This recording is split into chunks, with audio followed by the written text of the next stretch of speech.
We've all seen those keyboard warriors that just love to bash watch collectors on social media with comments like, "Don't waste your money on that.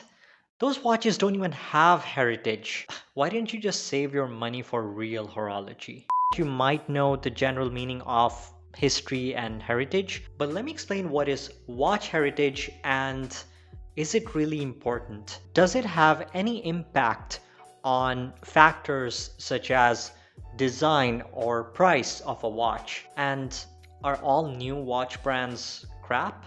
Well, not necessarily.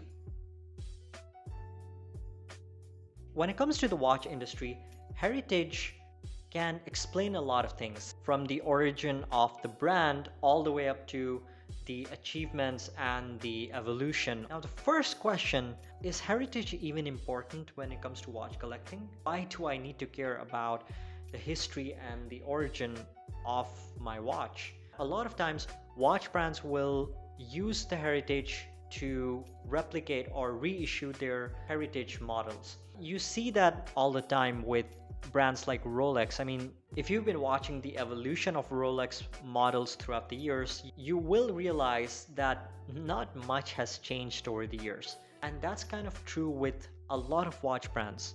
It not only tells you the origin of the brand, but also its achievements and how it evolved.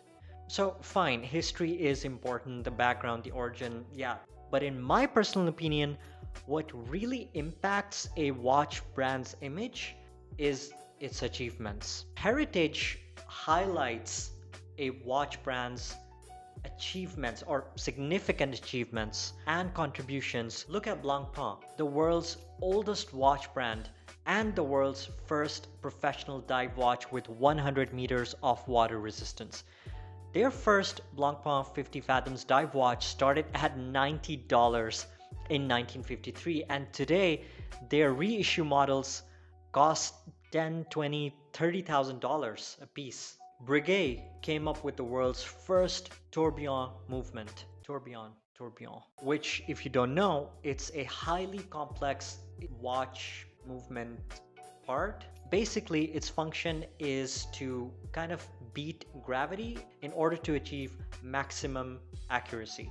Rolex came up with the world's first waterproof and dustproof watch. So you can say that Rolex was the brand that started the trend of a tool watch, a true durable, rugged watch that you can just beat around and it won't break. Before Rolex started the trend, watches were highly ornamented rather than watches that you can use in your practical daily lives. Then you have Omega with their Speedmaster, the first watch on the moon, and apparently 007's favorite watch brand. And that's the point that I'm trying to make here.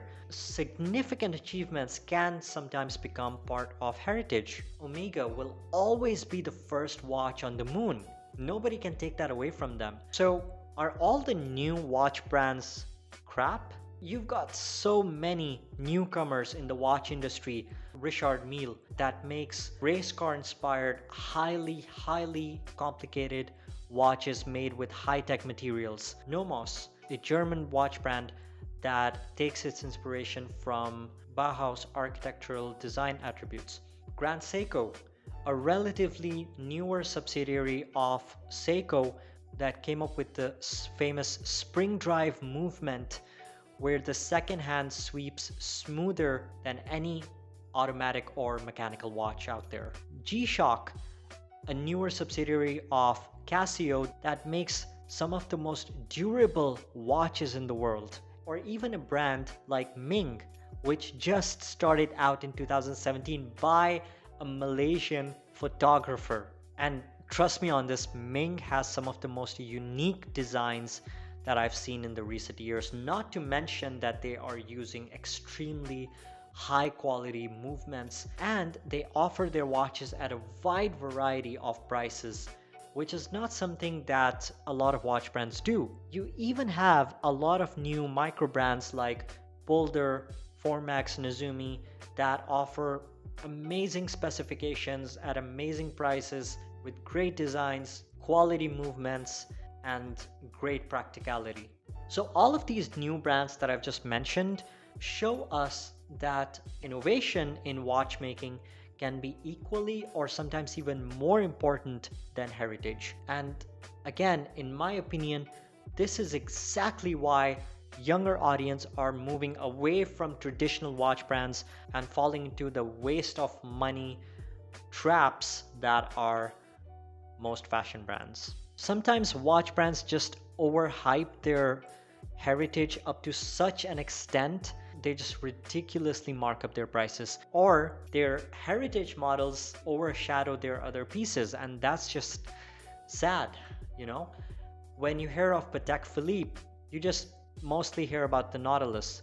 With Audemars Piguet, you just hear about the Royal Oak. With the Omega, it's all about the Speedmaster. With Rado, it's the Captain Cook. What about the rest of their models? My point here is that heritage can be a good thing. It can be an added value to your watch. I mean, it gives a story and it kind of signifies the achievement that a watch has. So if you're wearing a watch, you can feel proud that, okay, I'm wearing a piece of history on my wrist. If you think about it in that way, it kind of justifies paying a premium for your watch. So at the end of the day, if a new watch brand lacks heritage, because again, it's new and so many things have already been done, it's a bit competitive out there. So you can't really expect them to do something new every year. But they need to be innovative, they need to be daring, and other factors such as the price, the design, the movement, the quality, functionality, these are all important considerations. Whether you agree or disagree, this is just my opinion, and I would love to hear from you guys as well. So make sure to hit the like and subscribe. Stay safe, and I'll see you guys in the next one.